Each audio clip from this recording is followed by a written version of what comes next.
Hey everybody, Neil here from Post to Post. Hope you guys are having a great day. Last week I came across a CBC article. I was sick in bed. I was just scrolling, doom scrolling on my phone.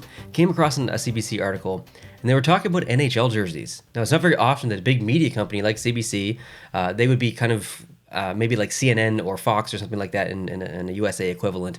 But CBC coming out with an article about hockey jerseys, pretty rare. So I was like, okay, I got to read this. And it was talking about Trump's tariffs, the relationship between Canada and the United States, how Canadian-made jerseys are going to be impacted by these tariffs. And it's a crazy world out there right now. But I wanted to read the article to you because probably no one in the United States would have even came across this article because this is a very specific Canadian company talking about a very specific Canadian thing. Because if you did not know, all of the game-worn NHL jerseys are actually made in Canada. And that has been the case for a long time, as you'll see as we go through this article. I'll give you this specific year. So I'm going to bring up the article. I'm going to read through it. I'm just literally going to read the whole thing to you, and then we can have a conversation along the way and then at the end. So let's start off with the headline, should we? Could Trump's tariffs spell the end of Canadian-made jerseys? NHL game jerseys have been manufactured in Saint-Hyacinthe, I'm not exactly sure how to pronounce that, so anyone French, please correct me in the comments, in Quebec since 1975.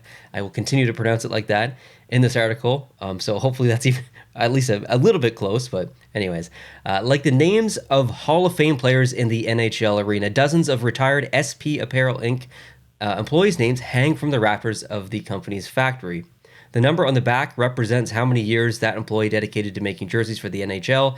They go all the way up to 42. That is incredible. I love the fact that they do that in that company. That's a really, really good idea. The NHL and the people of Saint-Hyacinthe, Quebec, have a long-running relationship. Every authentic NHL jersey that has hit the ice or been purchased by fans since 1975 has come from Quebec. Little side note here. We'll talk about that in a bit. But now, U.S. President Donald Trump's trade war is threatening a long tradition of Canadian-made NHL jerseys and the jobs of 250 SP Apparel employees that make them. We are vulnerable because the price is kind of like an elastic, said SP Apparel CEO Steve Berard. How long can you stretch that elastic before it snaps and crashes into your face?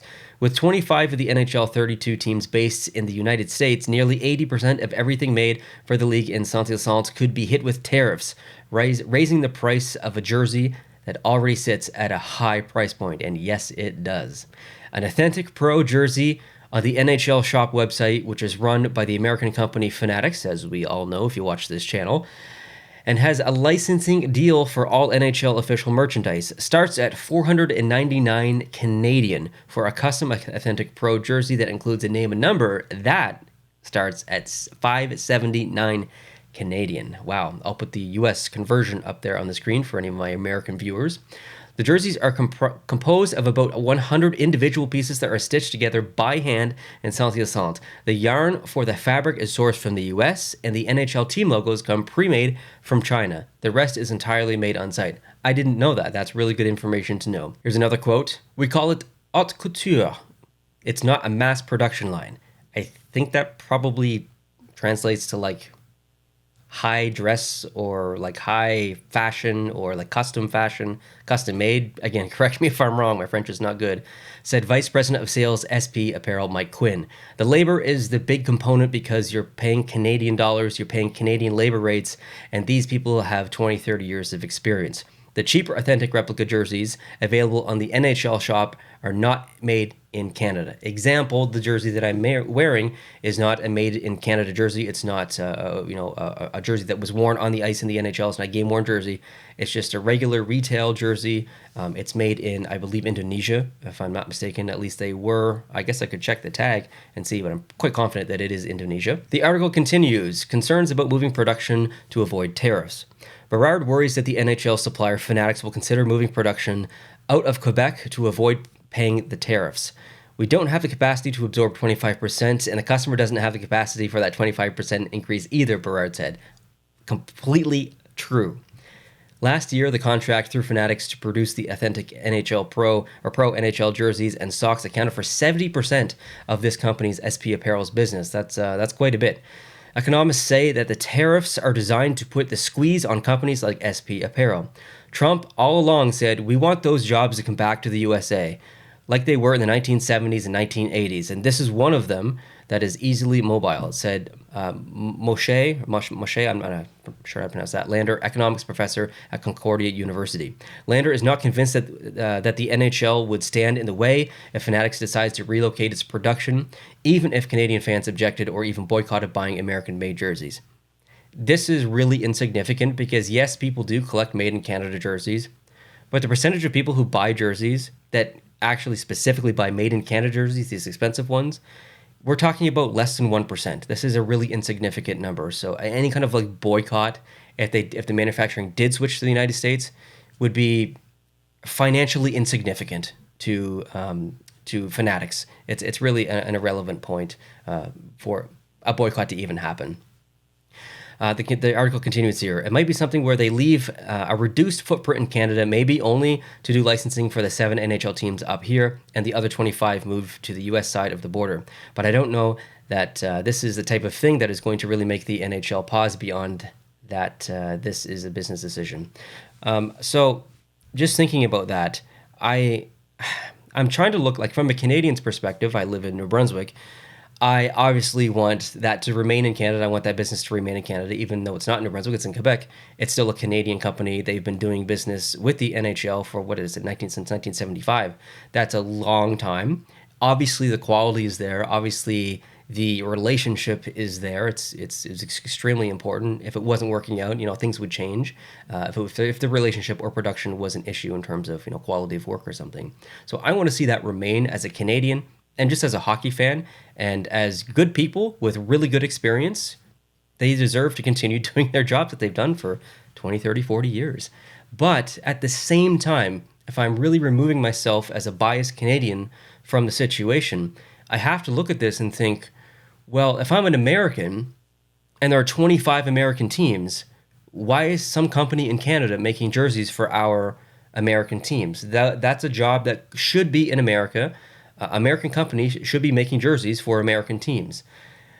I think as Canadians, a lot of this tariff stuff is a little bit scary and it's frustrating because it's just, things can get more expensive or whatever. But you do have to understand that perspective and that other side of the coin. You do have to realize that that opinion, although frustrating to us because it takes jobs from us, it really does make pretty logical sense. It doesn't in every industry, like the auto industry, it's way more complicated than that, okay? It's way more complicated than that. But for this specific situation, this would be a change that has low impact in terms of production line and stuff like that. They're already sourcing some of the material from the United States. So that removes an entire border crossing for some of the material if the material stayed in the United States and just went to the company producing it there. So I'm really trying to not be a biased Canadian here and really understand the other side because it does make a lot of logical sense. It makes business sense if you can find the right people to properly do the work in the United States, and that's very important. These people who live in Quebec aren't going to move to the United States and continue their jobs. That's not going to happen. So they're going to have to find 250 new employees at some new company or an existing company in the United States to do these jerseys. Will quality be the same? I can't tell you that. I have no idea. But it's a small, little, tiny thing that the tariffs are affecting and could be changed to the States. And it's easy from like a broader standpoint, but it's not easy in every aspect. So yeah, this is a tough one actually. And then the article continues and rounds off. SP Apparel says once the NHL picks its supplier, it's not up to the league to decide where the jerseys get made. It's up to the partner, Fanatics. SP Apparel says Fanatics has yet to indicate any plans to make a change and emphasizes that it maintains a great relationship with the NHL. Quote, they really appreciate the fact that the jerseys are made in Canada, Berard says. Neither the NHL nor Fanatics responded to CBC's request for comment. Another quote, I've lost a lot of sleep, Berard said, adding his employees are on edge and worried about their jobs. That's expected. I feel like I'm driving a car, but I don't have my hands on the wheel. That's how the article ends.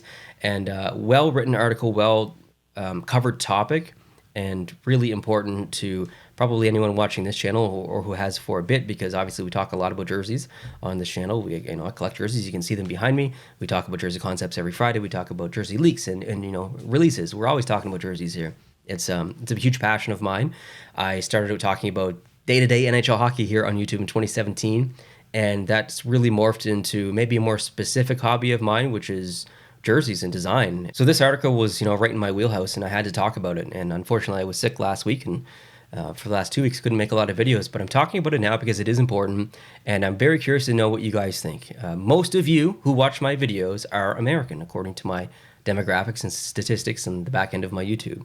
However, the next most of you are Canadian. So there's a lot of Canadian and American viewers who watch my channel. Beyond that, we get into Europe, UK, Germany, that area of the world, and even Australia. So regardless of where you come from in the world, whether you're Canadian, American, or anything else, if you can look at this from a objective, unbiased view, what do you think is the best option here for Fanatics?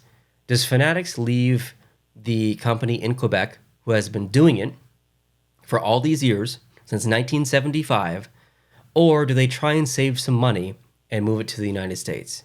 Because if they're not worried about saving money, and they're just like, okay, we're going to keep it in Quebec, the prices are going to go up, we're not going to lose any money, we're going to be paying more for the product, for the material, for whatever, but we're going to raise the price of the jersey to offset it. So we're not going to lose any money. We might lose sales, maybe that will result in loss of money, but we're not going to lose any, we're not going to eat it, basically. We're not going to eat the tariff, the extra tariff costs. Is that the option that they go? Do you my personal opinion, I don't truly believe that Fanatics is going to be the good guy and be like, you know what? Yeah, we'll eat the cost, or we'll at least keep the company in Quebec that's been doing a good job. And jerseys prices will skyrocket, and it is what it is. The consumer can deal with it. It's not really our problem. We're here to make money. I think that, I don't know, it's Fanatics we're talking about. It's not the most customer-friendly company in the world. It's not the most customer-friendly, merchandising manufacturer, apparel manufacturer, whatever you want to classify them as. They are the biggest monopoly probably right now in sports. At least in professional sports stuff, they make stuff for multiple leagues, and they compete with the big dogs. That's why they got the license for the NHL to make the jerseys from here on out. Adidas had it before that, which is an Adidas jersey that I'm wearing right now. Prior to that, it was Reebok. So Fanatics is doing what it does, and that's in the last 10 years buying up smaller companies and creating a monopoly. They did that with Lids. They did that with Fans Edge. They did that with I think one other as well. I can't exactly remember, but it is what it is, and we can't do anything about it as consumers. We cannot buy the jerseys. If they truly decide to keep the jerseys in Quebec and prices go from $4.99 to $8.99, most people are probably not going to buy that. You're talking probably alienating 80% of your customer base for Made in Canada jerseys. On the other side, they move to the United States. The jerseys are going to be cheaper, maybe, for teams in the United States, for customers in the United States. The prices aren't going to get cheaper for the teams in Canada. If you have a company in Canada making Canadian teams, Made in Canada jerseys, the price is going to probably remain close to what it is or higher because of the tariffs. But the jerseys in the United States, those Made in America jerseys, are they going to be cheaper than what they are now because they have to come from Canada into the United States if someone wants one? Also, the materials are going to be cheaper because they're coming from the States, so you have to cross the border. If I want a Montreal, in 4 years from now, if I want a Montreal Canadiens Made in Canada jersey, is it going to be $900? And then I'm going to drive to Buffalo and get a Buffalo jersey, and that's going to be $250 American or $200 American? Is this the situation that we're going to be in if they decide to split it? There's so many different scenarios to this. It's kind of wild to think about. But I suspect that my best guess is that Fanatics likely leaves the company in place for at least a year, maybe two, but eventually moves it to the United States. Hypothetically, if the tariffs stay in place, if nothing changes, if nothing gets better. Worst case scenario, after this season, SP Apparel Inc. is done, and Fanatics quickly moves it to the United States and sets up shop there. That's going to be really difficult just logistically, and training people and stuff, and making sure there's a lot to think about there. Plus, you've got not only teams that you're used to making, but now you have teams coming out with new jerseys. You have specialty event jerseys. You've got, it's crazy. So you really can't make a quick decision here. That's why I think that, that company's not going anywhere for probably 2 years in Quebec. Anyways, That's what I think. Let me know down below in the comment section what you think. And yeah, start saving. I think either way, start saving. Like if you want a made in Canada jersey, man, start saving. Even if you want a regular jersey, start saving because things gonna go up. Yeah, things gonna go up. Prices gonna go up for regular jerseys like I'm wearing now, made in Canada jerseys. Line your pockets because you're gonna need them in the future. Jersey collectors, thanks for watching. I appreciate it. Hope you guys are having a great day. If you like Jersey Conversations and you want to hear more like this, make sure you hit the subscribe button if you're new. If you did enjoy this video, hit the like button. We'll talk to you guys in the future. Adios.